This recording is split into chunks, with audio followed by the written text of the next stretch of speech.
정말로 간사하고 치사한 게 사람 마음이잖아요. 특히 가족끼리 그러면 그 배신감이 배로 느껴지게 되는 것 같습니다. 제가 딱 그런 상황입니다. 물론 피를 나눈 가족은 아니에요. 바로 시댁 식구들 때문이죠. 누가 그런 말을 하더군요. 시댁에 치가 떨려서 시금치도 안 먹고 시내버스도 안 탄다고요. 한마디로 시댁에 시자만 들어도 짜증난다고 말이죠. 제가 바로 그런 사람입니다. 저는 시자만 들으면 짜증을 넘어 깊은 분노까지 느끼는 사람입니다. 앞서 말씀드렸지만 가족이라 믿었기 때문에 더 그런 것 같아요. 요새 비혼으로 인한 저출산이랑 높은 이혼율 때문에 우리나라의 미래가 암담하다고 하는데 정부에서는 지원금이니 뭐니 이런 쓸데없는 것 좀 하지 말고 아예 법으로 시댁이랑 교류하는 것을 금지해 놓으면 바로 문제가 해결될 것 같다는 생각이 들 정도입니다. 그럼 제가 왜 이렇게 시댁에 한이 맺혔는지 지금부터 제 사연을 들려드리겠습니다.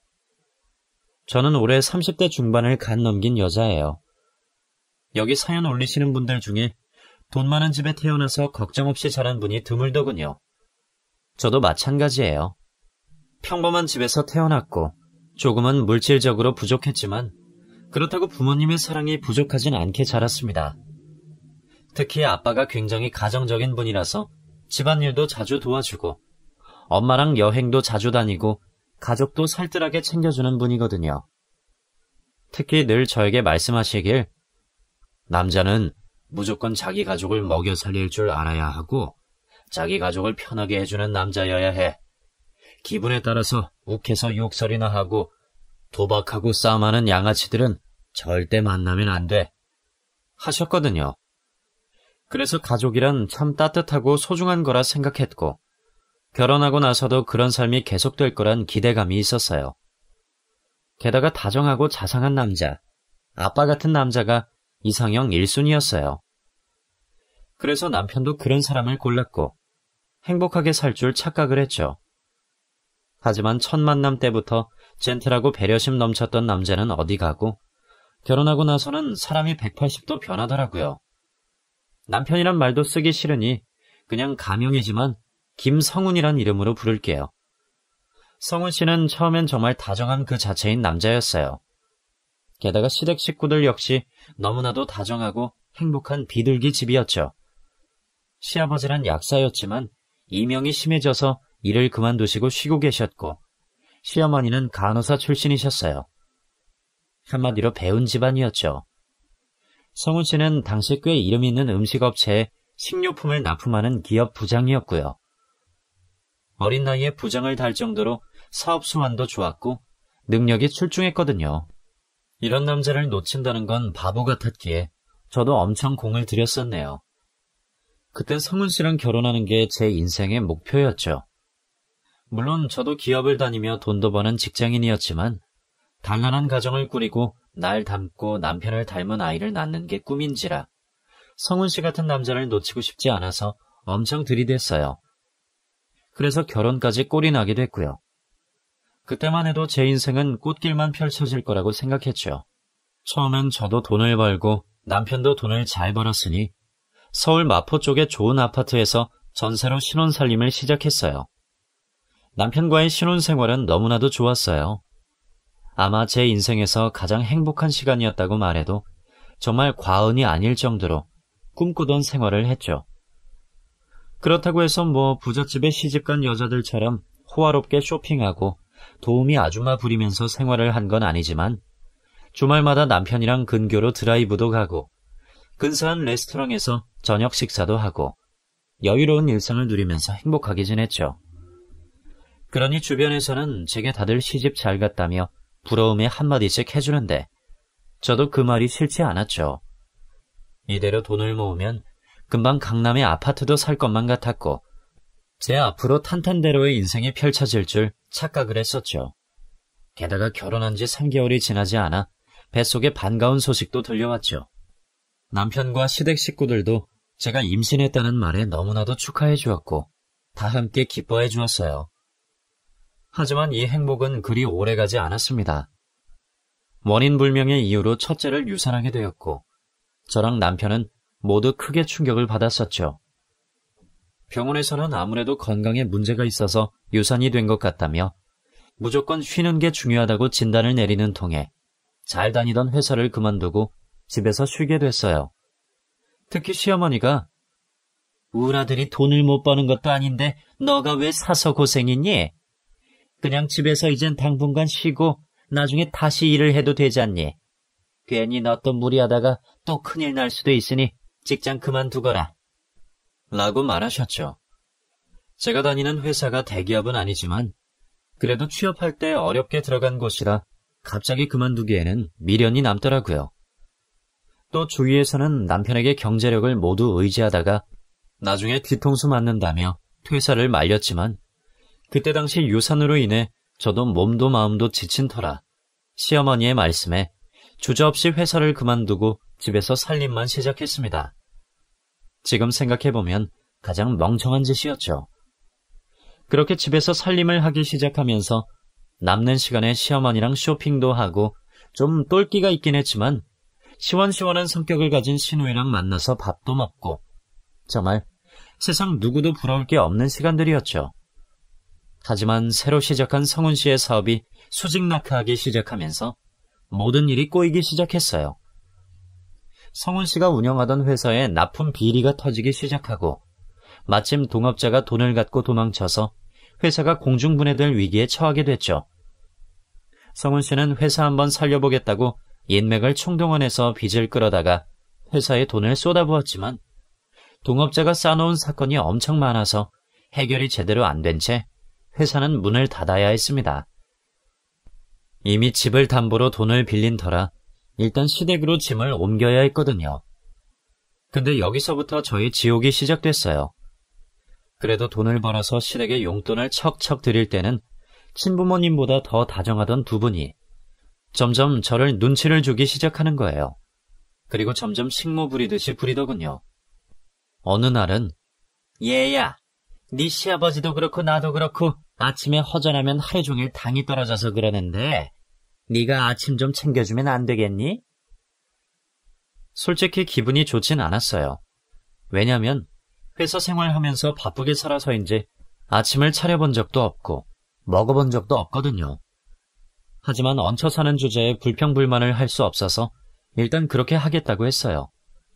처음엔 간단한 식사만 차려드리면 되겠지 했는데 점점 판이 커지니까 시장도 봐야 하고 반찬 가짓수도 늘어나니까 저도 슬슬 짜증이 올라오는데 결정적인 건 시어머니의 요구 조건도 늘어나고 아침에 느릿느릿 일어나서 마치 식모 대하듯이 대하는 시누이가 꼴보기 싫어진 겁니다. 언니, 내 밥은 없어요? 이렇게 말하는데 정말 귓방망이를 한 대 때려주고 싶더군요. 때리는 시어머니보다 말리는 시누이가 왜 미운지 뼈저리게 느꼈습니다. 근데 그뿐만이 아니었어요. 무슨 틈만 나면 언니 이것 좀 도와줘요. 언니 나 밥 좀 줘요. 언니 나 옷 좀 챙겨줘요. 이런 말을 입에 달고 사는데 정말 꼴보기 싫어 죽겠더군요. 아주 식모살이를 시키는 거예요. 그래도 참았습니다. 남편 사업이 좀 펴면 어차피 따로 나가서 살 거니까 오직 그때만 오길 기다렸죠. 그래도 그 시기를 좀 앞당기려고 집 근처에 있는 보습학원 자리도 좀 알아보고 심지어는 식당 서빙까지 해보려고 했는데 그럴 때마다 시어머니가 얘, 동네 창피하게 뭐하는 짓이냐? 우리 집 망했다고 동네방네 소문내고 다닐 거니? 그래도 명색이 네 시아버지가 약사 출신이고 나도 이름 있는 병원 간호사에 네 시누이도 멀쩡한 직장을 다니고 있는데 네가 식당 서빙이나 하고 있으면 동네 사람들이 뭐라고 생각하겠니? 그냥 집에서 살림 좀 펼 때까지 내조나 하고 있어. 이렇게 저를 붙잡아 두는 겁니다. 하지만 그날은 오질 않았어요. 성훈 씨는 아예 회사를 포기하고 다른 쪽 일을 알아보러 다녔는데 그게 약간 사행성 직업하고 연관이 있어서 이래저래 경찰서를 왔다 갔다 조사받으러 다니게 됐고 아주 더 깊이 나락으로 빠지니까 저는 시댁에서 옴짝달싹 못하게 돼버린 거예요. 그럴수록 시어머니의 구박은 더 심해졌는데요. 하루는 너 다시 일을 좀 할 생각 없니? 너도 알다시피 이 집에서 지금 돈을 벌고 있는 게 네 시누이 하나밖에 없는데 그 월급으로 어떻게 5명이 같이 사니? 곶감 빼먹듯이 네 시누이 월급 빼먹고 대출받아 사는 것도 한계가 있잖니. 이러는 겁니다. 어이가 없더군요. 일하러 다닌다고 할 땐 못하게 말리더니 이젠 돈 벌어오라고 등을 떠미니까 점점 짜증이 나는 거예요. 그래도 시아버지가 중간에서 저를 다독여주고 챙겨줘서 근근히 버틸만 했는데 이제는 시아버지까지 나서서 힘들다 어렵다 하니까 저도 돌아버리겠더군요. 도대체 내가 왜 이 집에서 식모살이까지 해야 하나 생각도 들었지만 친정에선 저를 다독이며 가족이 힘들 때 돕는 거지. 그런 걸로 너가 성질 내면 어떡하니? 김서방이 좀 나아질 때까지 너가 좀 참아야지. 이런 말만 되풀이하는데 너무 답답했습니다. 그래서 일단 나가서 돈을 벌 생각으로 전단지 알바를 하고 있는데 혹시나 동네 사람들 마주칠까봐 일부러 몇 정거장 떨어진 다른 동네에서 했습니다. 그런데 참 하늘도 무심하지. 전단지 알바 시작한 지 얼마 되지도 않았는데 어느 식당에서 시어머니랑 친구분들이 나오고 있는 거예요. 한눈에 봐도 고급 식당이더군요. 며느리는 한 푼이라도 벌어보겠다고 길바닥에서 전단지 돌리고 있는데 돈 없다고 징징대던 시어머니가 고급 식당에서 친구들과 하하호호하며 나오는 걸 보니까 눈이 확 뒤집히는 거예요. 뒤로 숨을까 하다가 오기가 생겨서 보란듯이 시어머니랑 친구분들 오는 길가에 서서 전단지를 나눠줬죠. 자기도 양심이 있으면 이 모습 보고 찔려서 뭔가 한마디 할 거라고 생각했는데 오히려 저를 보고 눈이 마주치자마자 고개를 휙 돌려서 가는 거예요. 근데 더 서글프고 화가 났던 건 시어머니의 친구분이 아니 저 여자 혹시 며느리 아니야? 너무 닮았는데? 이러니까 시어머니가 하는 말이 우리 며느리가 전단지를 왜 돌려? 빨리 가자고. 이러면서 가버리는 겁니다. 정말 화가 나더군요. 제가 부끄러우면 일을 시키지 말던가요. 일 잘하던 사람을 일 못하게 막아놓고 또 좋은 일자리 못 구하게 해놓고선 어쩔 수 없이 길바닥에서 전단지 돌리는데 그걸 외면하는 시어머니가 너무 야속했습니다. 하지만 이건 약과였습니다. 제가 시댁과 처음으로 거리를 두기 시작한 결정적인 사건은 따로 있었지요. 그건 바로 시누이의 철없는 짓거리였어요. 그때 시누이는 중견기업 회장 비서로 일하고 있었거든요. 남들이 보기엔 비서가 회장 옆에서 일정 관리나 하고 쉬는 시간엔 비서실에서 손톱이나 다듬는 줄 알지만 시누이를 보면 꼭 그런 것만은 아니더라고요. 엄청 바쁘긴 바빴어요. 여기저기 미팅 날짜 잡고 미팅 장소 답사도 가고 확인해서 보고하고 회사 내부 이야기까지 알아보는 것까지 시누이가 다 하니까 스트레스도 스트레스지만 그걸 주변 사람들에게 히스테리로 부리는 것이 장난 아니었죠. 근데 그 와중에 무슨 바이오 기업에 다니는 남자와 눈이 맞은 거예요. 과중한 업무에 게다가 남자랑 연애가 잘 안 풀리는 날엔 집에서 발광을 하는데 그 꼴이 너무 보기 싫은 거예요. 시부모님이야 자기 딸내미가 발광하는 거니까 말리기도 하고 속상하기도 하고 여러 감정이 대입되겠지만 저는 피 한 방울 안 섞인 어린 년이 짜증내는 걸로만 보여서 너무 눈꼴 시려웠거든요. 게다가 바쁘다고 맨날 징징대던 시누이가 도대체 언제 남자를 만났나 싶었는데 나중에 알고 보니 저 빼고 식구들의 주선으로 바이오 회사 다니는 남자를 소개받아서 이미 교제를 시작했었던 겁니다. 그 자리도 시아버지가 다리를 놔준 거라는데 알고 보니 바이오 회사 사장님 아들이더군요. 시댁 식구들은 은근히 시누이가 시집 잘 가서 조금이라도 집안에 희망을 안겨주길 바라는 눈치였어요. 반면에 저는 기분이 너무 나빴죠.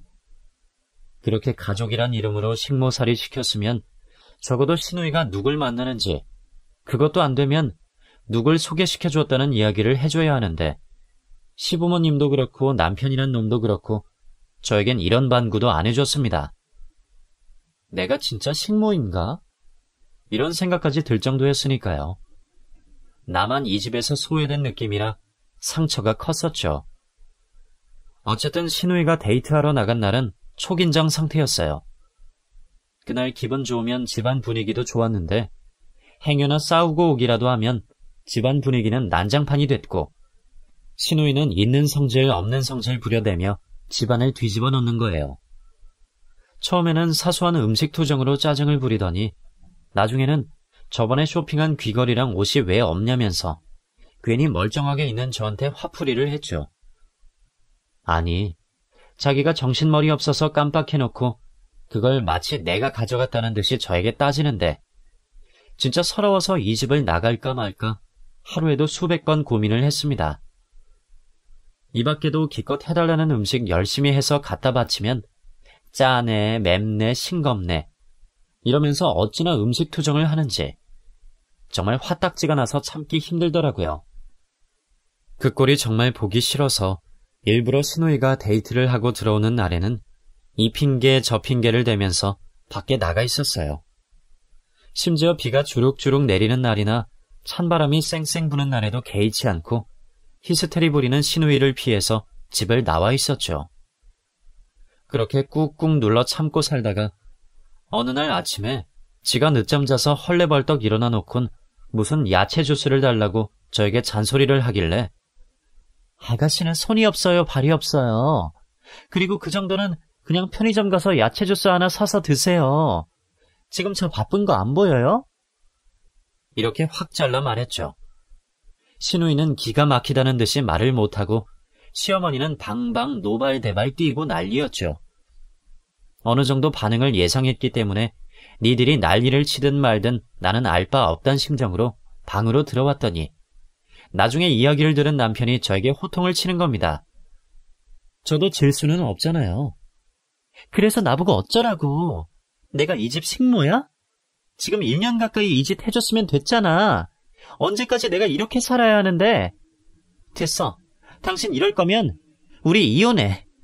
하면서 소리를 치곤 저도 짐 싸서 친정으로 와버렸습니다. 그때는 참다 더 이상은 못 참겠어서 저도 모르게 이성을 잃고 막 나가자는 식으로 집을 나왔죠.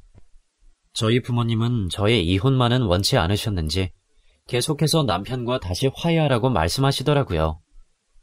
솔직히 이때 좀 서운하긴 했지만 다 저를 위해서 말씀해 주신 거였기에 이해는 갔어요. 그 후 당연히 집안끼리 이야기가 좀 오갔고 나중에는 남편도 직접 찾아와서 집안에 분란을 일으켜서 죄송하다고 사과했죠. 이때 좀 시끌벅적했어요. 저는 성훈 씨에게 정확하게 이야기를 했어요. 난 다시는 시댁에서 못 살아. 그렇게 하면서 살지 못하겠어. 그럼 나더러 어떡하라고. 지금 간당간당하며 버티고 있는데 일단은 우리 집에서 생활비 정도는 덜 써야지. 그나마 지금 내 동생 월급으로 아끼고 아껴서 우리가 버티고 있는데 걔한테 너가 그런 식으로 대하면 어떡하니? 그래서 평생 당신 동생 수발 들면서 살라고? 네 동생이 히스테리 부릴 때 내가 그 꼴 보기 싫어서 집 나가 있었던 건 아니? 당신이랑 결혼해서 시어머니 시누이 눈치 보고 수발 들면서 살 거였으면 나 이 결혼 안 했어. 난 참을 만큼 참았어. 이제 더 이상 못해. 저는 남편에게 확실하게 시댁살이는 못한다며 선을 확 그었습니다. 물론 저도 성질을 낸 게 잘했다는 건 아니에요. 어차피 시누이가 벌어오는 돈으로 5 식구, 엄밀히 말하면 남편 빼고 4 식구네요. 남편은 일주일 중에 6일 정도는 무슨 사업 알아본다고 사람 만나러 다니고 접대한답시고 돌아다니느라 집에 없었거든요. 어쨌든 4 식구가 시누이 월급에 매달려 살았으니 저도 집안일을 해주는 게 어느 정도 당연은 했습니다만 아다르고 어다른 거고 또 한편으론 이걸 당연하다는 듯이 대하는 시댁 식구들 태도가 싫었거든요. 그래서 다시는 시집살이 안 하겠다고 버틴 거고요. 대신 성훈 씨가 싹싹 빌어대니 저도 나중엔 어쩔 수가 없고 마침 아빠도 저를 말리면서 어쩌겠니. 가족끼리 힘을 합해야지. 김서방이 무슨 사고를 치고 싶어서 친 것도 아니고 일이 꼬여서 이렇게 된 건데 네가 조금만 참고 김서방 회사 형편이 나아지면 그때 가서 큰소리 쳐도 안 늦어. 그러니 이젠 시댁으로 일단 돌아가 있으렴. 나중에 아빠도 힘을 좀 보태주마. 이러면서 100만 원이 든 통장을 주시는 거예요. 집안 형편도 좋지 않은데 아빠는 본인 용돈을 조금 모아서 저에게 건네주신 겁니다. 그날 밤 그 통장 보고 정말 많이 울었네요. 우리 아빠가 얼마나 나를 생각하고 걱정하시는지 그 마음을 알게 되니까 눈물이 멈추질 않는 거예요. 근데 그게 아빠랑 나눈 마지막 대화가 될 줄 꿈에도 몰랐죠. 아빠는 알고 보니 가족들 모르게 생활비를 버시려고 새벽에 배달 알바를 하고 계셨는데요. 그만 배달 일을 하다가 자동차 사고로 돌아가셨어요. 그렇게 열심히 사셨는데, 그토록 가족을 위해 헌신하셨는데, 가족들 얼굴도 못 보고 차디찬 아스팔트 바닥 위에서 돌아가셨습니다. 나중에 그 소식을 들었을 땐 얼마나 황당하던지 정말 세상이 미워지고 원통하고 분해서 미칠 것 같았습니다. 여러분 같으면 어떠시겠어요? 딸이 행복한 모습도 못 보시고 딸 생활비 챙겨준다는 이유로 새벽 배달 하시다가 돌아가신 아빠를 보며 제가 어떤 생각을 하겠습니까? 하늘이 무너지는 듯한 기분에 슬퍼하고 장례식 내내 어찌할 바를 모르겠더라고요. 기억도 안 나요. 어떻게 아빠를 하늘로 떠나보냈는지, 어떻게 조문객들을 맞이했는지 아무런 생각도 안 났어요. 근데 장례식 도중에 친구가 와선 그냥 한 귀로 듣고 한 귀로 흘려들어. 니네 시어머니 조심해야겠다. 아까 부조금 슬쩍 보더니 장사가 잘 안 됐네 어쨌대 하면서 너네 아버지 인간관계 흉보는 걸 내가 우연히 들었어. 아니, 자기가 뭔데 바깥 사돈 인맥에 부조금 타령을 하는 거니? 니네 시어머니 정말 나쁜 사람 같다. 이러면서 이야기를 해주는 거예요. 솔직히 그때만 해도 설마 했습니다. 그리고 경황도 없어서 크게 귀담아 듣지도 않았고요.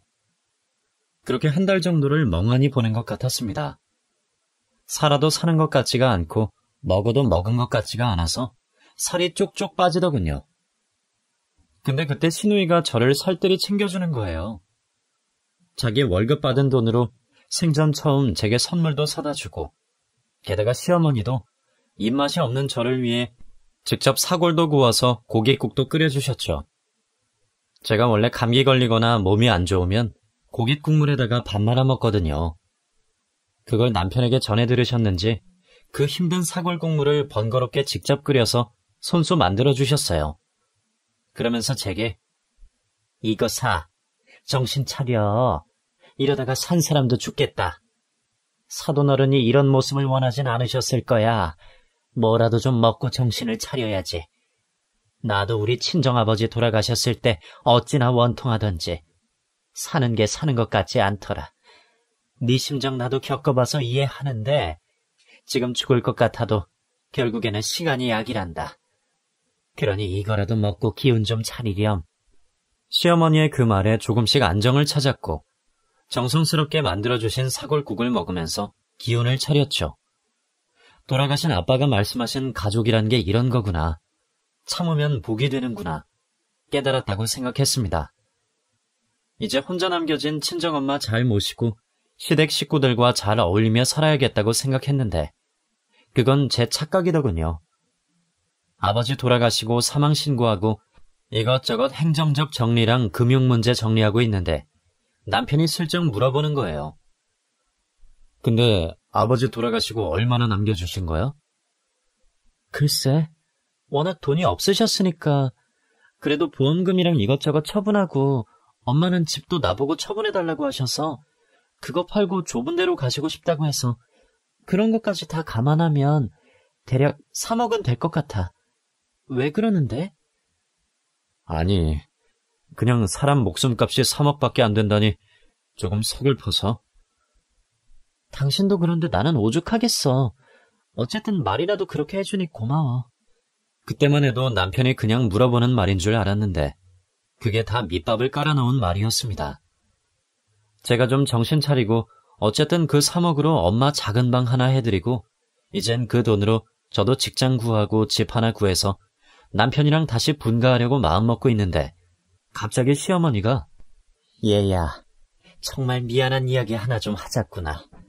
혹시 사돈 어른으로 나온 보험금이랑 해서 네 시누이 결혼 자금에 좀 보태면 안 되겠니? 처음엔 이게 무슨 소리인가 싶더라고요.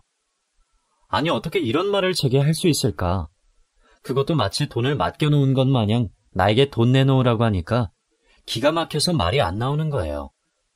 그래서 제가 어머니, 이건 좀 심하신 거 아니에요? 그래도 우리 아빠 목숨값인데 이거 저랑 우리 남편이랑 쓰기도 아깝고 또 혼자 계신 우리 엄마 위에 쓰기에는 모자란 가격이에요. 그걸 시누이 결혼자금으로 내놓으라고 하시면 너무하신 것 같아요. 그래, 나도 그건 안다. 하지만 너도 염치가 있어야지. 그동안 시누이 덕에 우리가 산 거 아니니?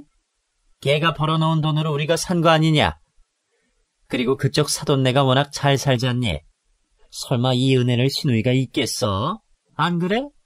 다 고마워하면서 나중에 곱절로 갚아줄 거니까 일단 3억 중에 반절만 결혼자금에 보태거라. 너무 어이가 없어서 저는 그냥 무시해버렸어요. 아니, 죽은 우리 아빠 목숨값으로 자기 딸 혼수 비용 대라는 게 말이 됩니까? 나중에 그 돈 돌려준다고 하는데 그 말을 믿을 수가 없었죠. 제가 모른 척 돈을 빌려드리지 않자 시어머니는 계속 집요하게 자기 딸은 좋은데 시집 보내야 하는데 누구 때문에 돈이 없어서 혼수도 못한다며 제 앞에서 들으라는 듯이 통화를 해대는 겁니다. 거기다가 제가 아예 대꾸도 안 하면 이상한 심부름을 시켜서 사람 연맥이고 한밤에도 잠 못 자게 깨워서 온갖 심부름을 시키고 정말 일부러 나 괴롭히려고 작정하는구나 라는 게 느껴지더라고요. 그러니 나중에는 짜증이 나서 견딜 수가 없더군요. 도대체 그 돈이 뭔데 이렇게 나한테 맡긴 것 마냥 당당하게 달라고 하는지, 이게 시어머니 혼자 생각인지 시누이 생각도 같은지 한번 물어보고 싶어서 시누이에게 따지러 갔습니다. 그랬더니 시누이가 하는 말이 언니 미안한데 나 정말 이 남자한테 시집 가고 싶어요. 근데 수준을 맞춰줘야 할 거 아니에요. 그리고 처음부터 남자 집안에 밉보이면 결혼 생활 내내 시집살이 당하는 거 아시잖아요. 그러니까 어느 정도 돈이 있어야 하는데 내가 그럴 수가 없었잖아요. 미안한 이야기지만 언니랑 오빠 같은 군 식구까지 내가 다 먹여 살리느라 옷 한 번 못 사고 저축 하나 못 했는데 언니가 이번엔 좀 도와줘야 하는 거 아니에요? 이러는 겁니다. 아, 정말 해도 해도 너무하더군요. 물론 시누이 말에 공감하는 분도 계실 거예요. 그래, 시누이가 맞는 말 했네. 그동안 그 집에 얹혀 살았잖아. 돈을 떼어 먹는다는 것도 아니고 좀 빌려줘라. 이렇게 말씀하실 분도 있습니다. 하지만 제가 그 집에 있는 동안 그냥 놀았나요? 식모살이에 여기저기 불려다니면서 뒤치다거리 다 해줬는데 마치 그냥 빌붙어서 돈이나 축낸 사람 취급하는 게 너무나 화가 나더군요. 솔직히 다른 집 가서 진짜 식모살이로 일했으면 한 달에 못해도 200만 원은 벌었을 겁니다. 아침부터 자기 전까지 하루 종일 사람을 자기 노예처럼 부려먹었는데 어떻게 그걸 까먹고 제가 이 집에서 공짜로 무전취식했다고 생각할 수 있을까요? 게다가 이 돈은 로또 맞아서 된 돈도 아니고 아버지 목숨값인데 그걸 달라는 생각 자체도 이해할 수가 없었습니다.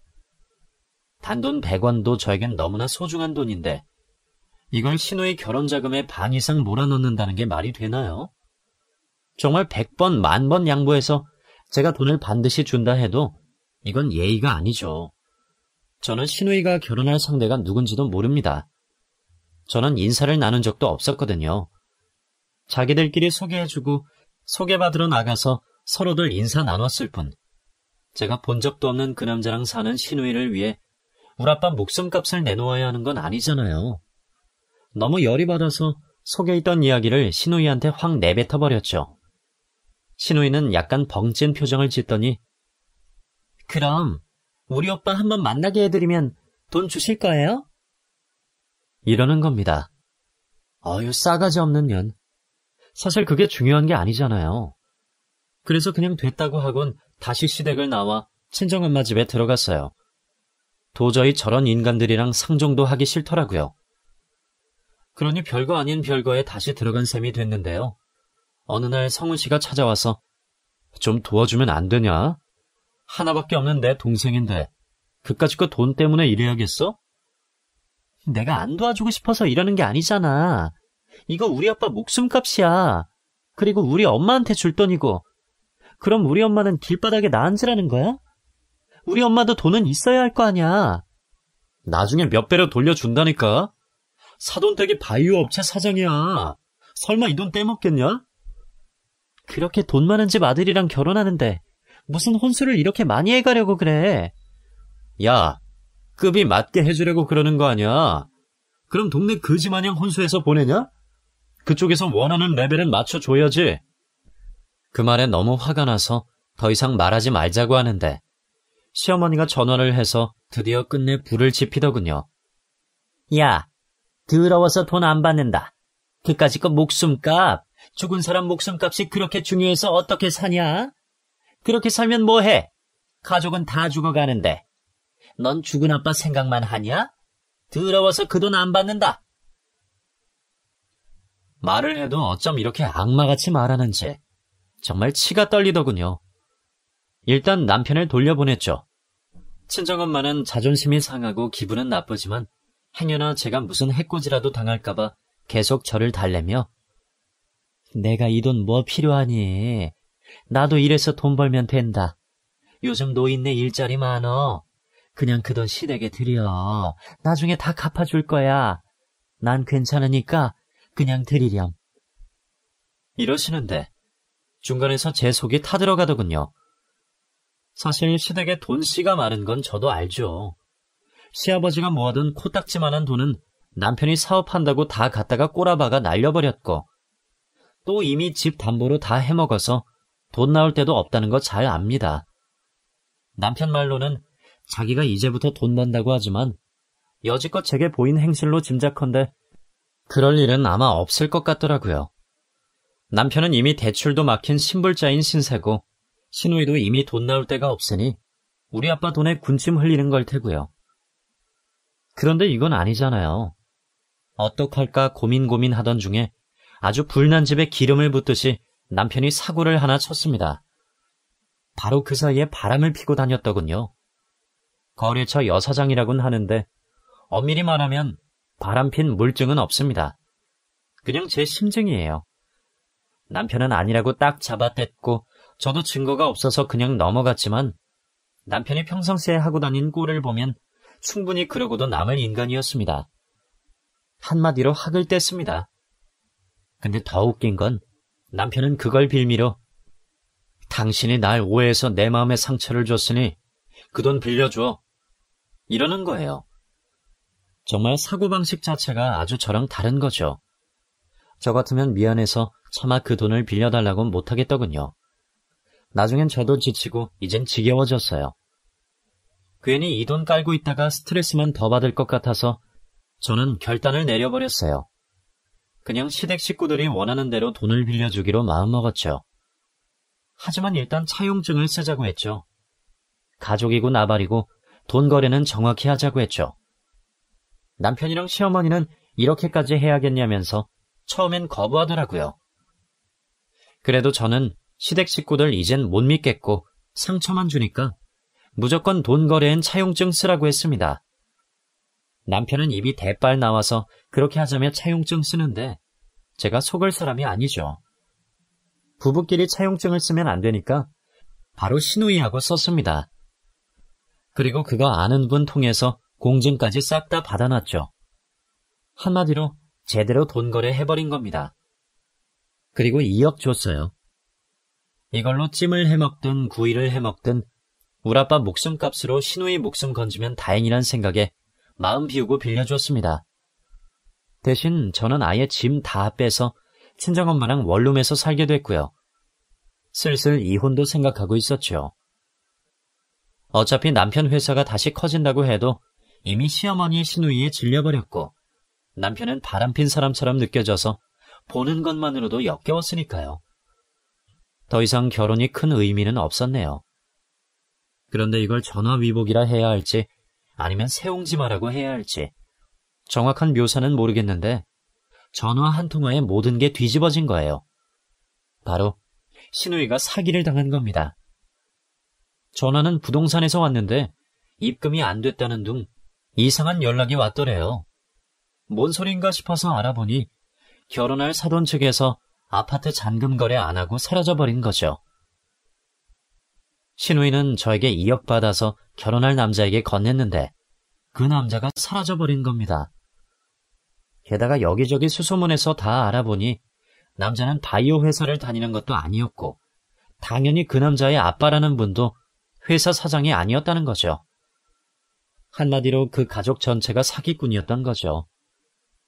이렇게만 말하면 요즘 그런 거에 누가 속아 이러시겠지만 사람이 속는 데는 정말 한순간이더군요. 밖에서 냉정하게 바라보면 허점투성이었겠지만 당시 시댁 식구들은 그냥 눈이 돌아가 있었던 거예요.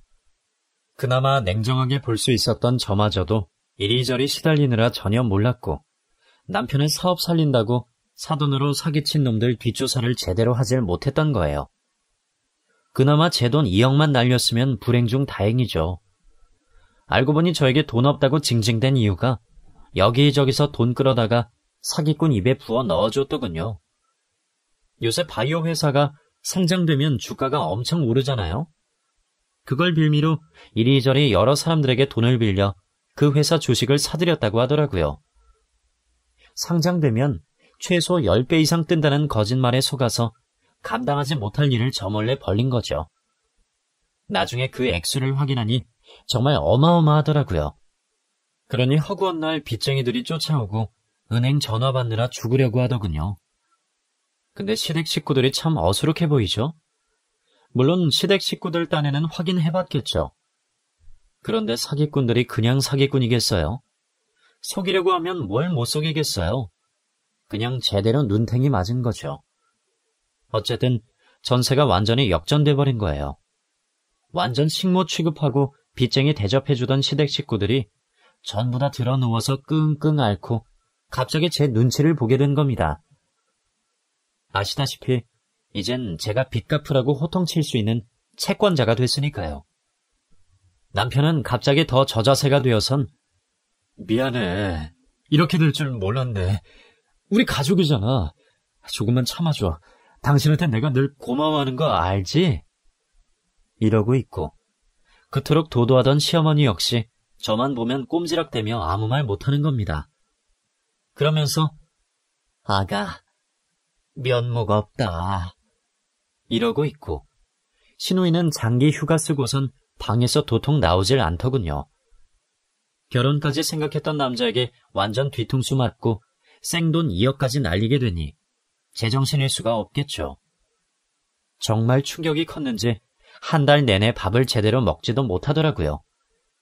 시댁 식구들은 다들 안쓰럽게 생각했지만 저는 은근히 고소했습니다.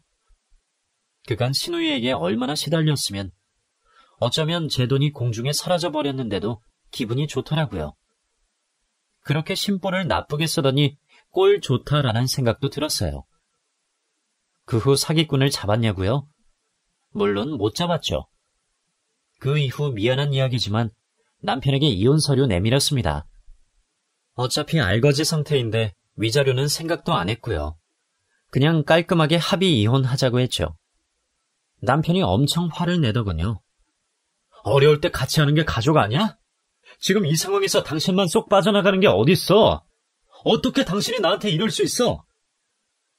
참나, 어이가 없더군요. 어쩜 이런 말을 쉽게 하는지 정말 뻔뻔했어요. 그래서 저도 한마디 했죠. 내가 어려울 때 시댁 식구들은 뭐 해줬는데? 내가 힘들 때 돈 달라고만 했지. 나한테 무슨 말을 해주고 무슨 위로를 해줬는데? 그리고 당신이랑 시댁 식구들이 원하는 대로 2억 빌려줬잖아. 그럼 됐지. 여기서 내가 뭘 더 해줘야 하는데? 제가 이렇게 확 쏘아붙이니까 찍소리 못하는 겁니다. 김성훈 씨, 정신 차려. 당신이나 나나 이제 남남이야. 내가 위자료 달라고 해서 일을 복잡하게 만들기 전에 그냥 깔끔하게 이혼하자고.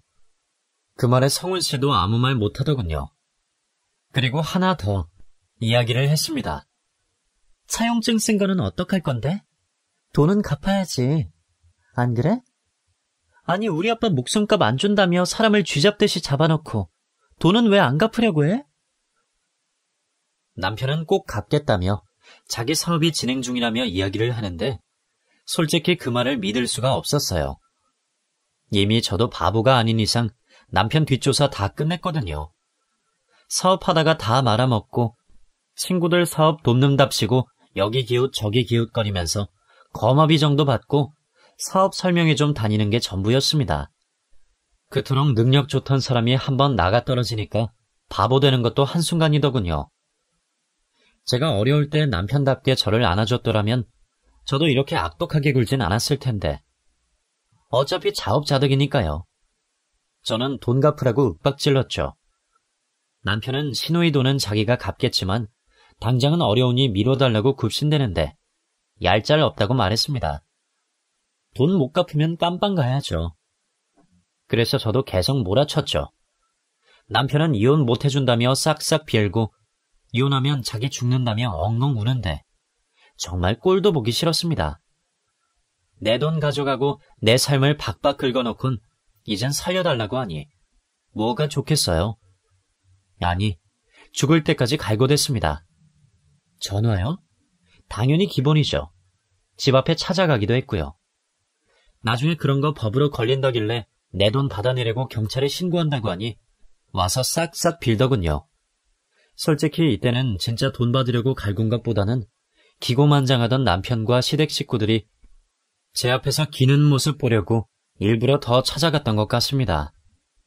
그렇다고 해서 제가 무슨 원래부터 사채놀이하는 사람도 아니고 저도 그 돈이 있어야 친정엄마랑 살 수 있는 터라 어떻게든 남편에게 그 돈을 받아내려고 노력했죠.